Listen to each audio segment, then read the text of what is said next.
Alright, so welcome back to JCR Garage, and this time the Granada is losing its engine because there's a new one over there that is a 2.6 Cologne V6 heap out of a 72 Granada GXL, the same one that I got the gauges out of actually. But this one is smoking like a blue-haired granny in Reno at slot machines, and like I've said earlier, it doesn't want to rev above 4,500 when it's warm. Cold, it'll bounce a red line off of 7,000, but when it's warm, it's gutless. Alright, so this is the 2.6 Cologne V6 that's going into the Granada.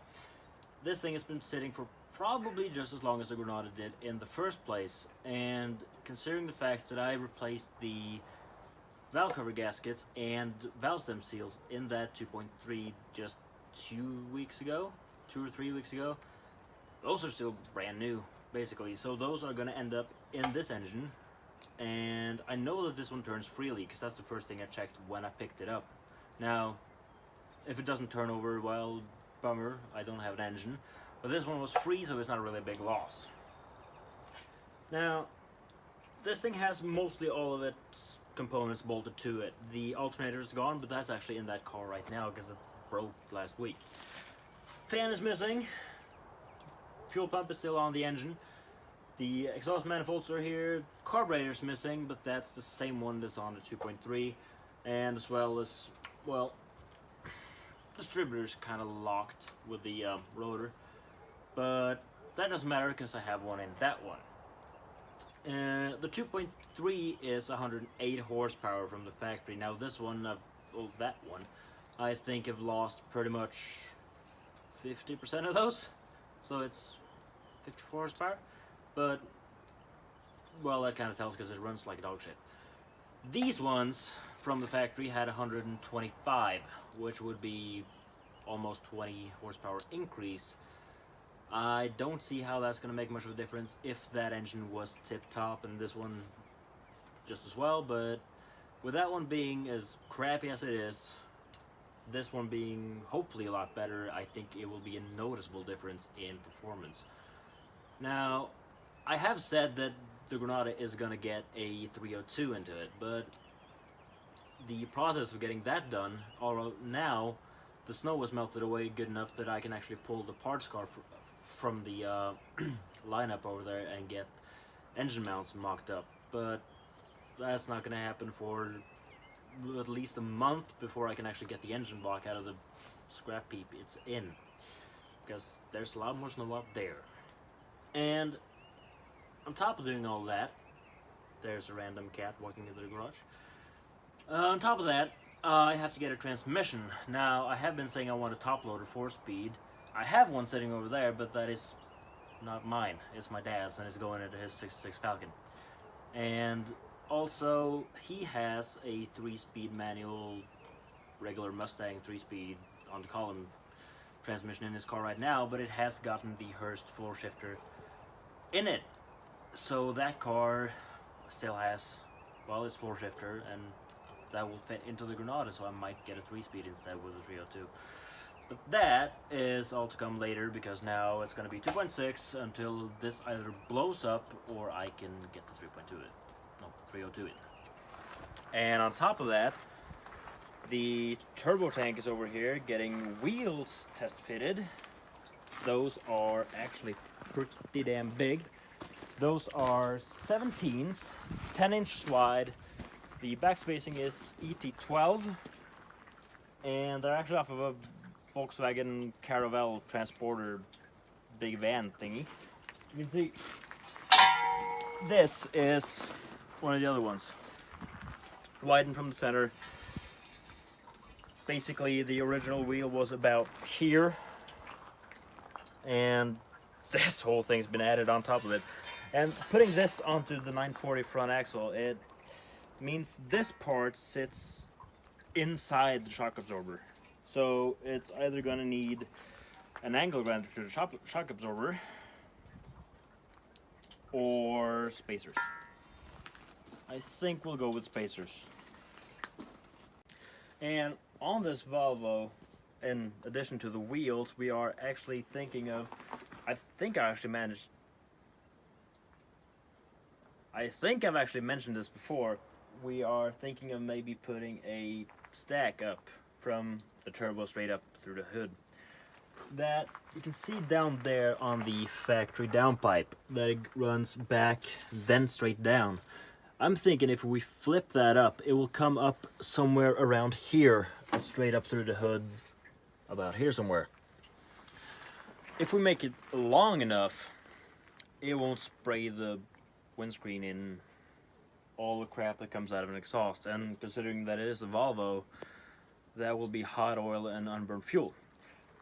But if he actually goes through with the diesel swap that we have been, well, talking about for well over a year, because we are actually around this time that we're shooting this getting notifications on our Facebook from memories from years before, and right now we're about in the middle of the rush part of getting this thing done for the shows last year, and it's going through the same show this year.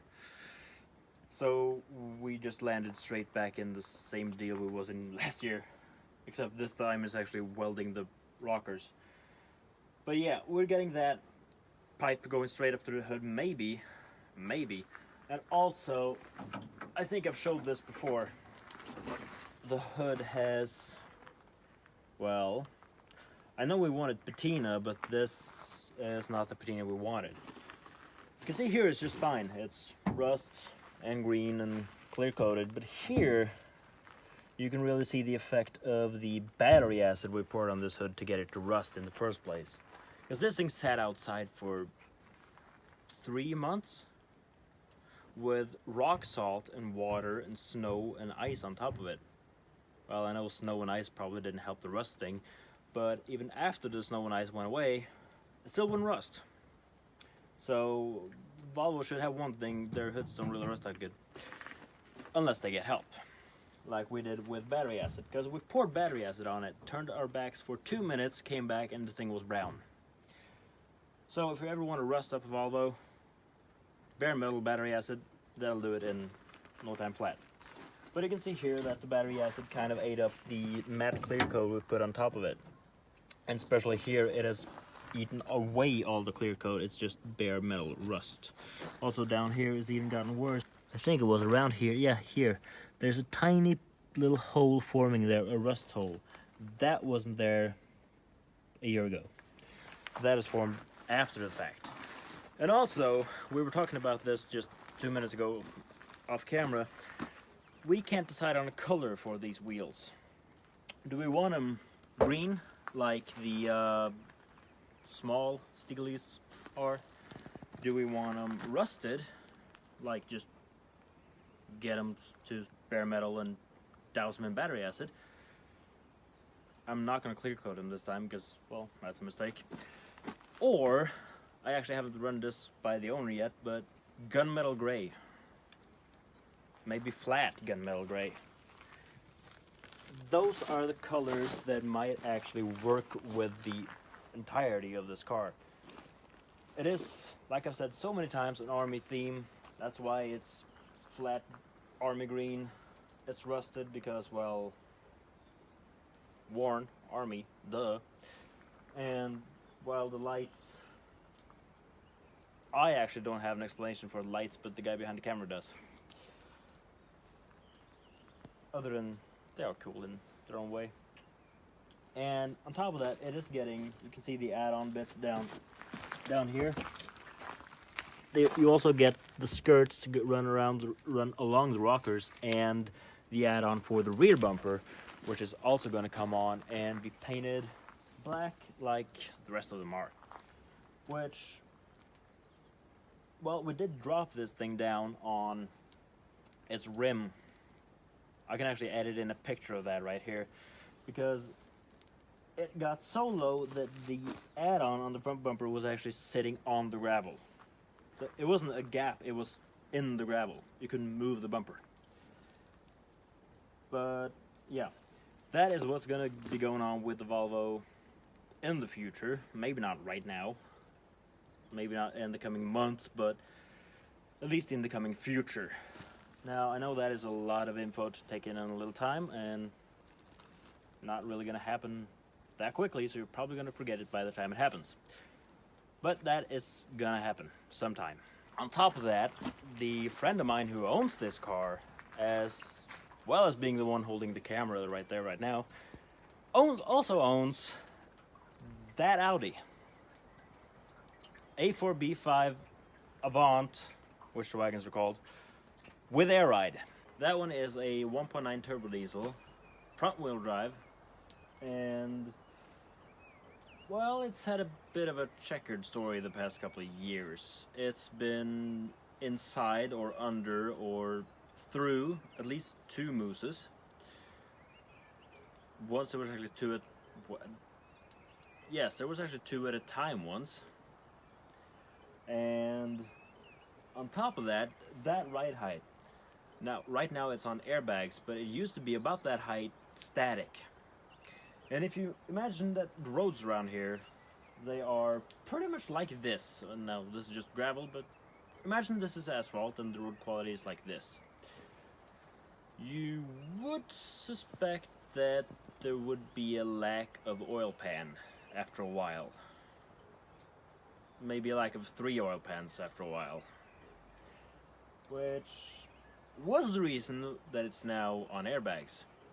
And on top of being on airbags, those wheels, those BBSs, yes, are 18 by 9s with 205/35 tires.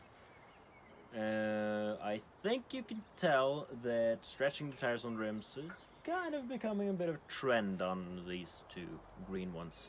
Now, actually, the color on that Audi, it is plasti dipped. It is actually black metallic, isn't it? Something in there about. It's a round black metallic. That is almost the same color that you got on like a 56, 57 Chevy. It's called 1950s Aqua, which is pretty much like the old Chevy turquoise. If you know it looks like that, then, well, you can tell. He just told me this like 5 minutes ago, and when he said it as well, yes, that's like a 57 Chevy. Now, it's very far from being a 57 Chevy in any way, but the color is pretty close.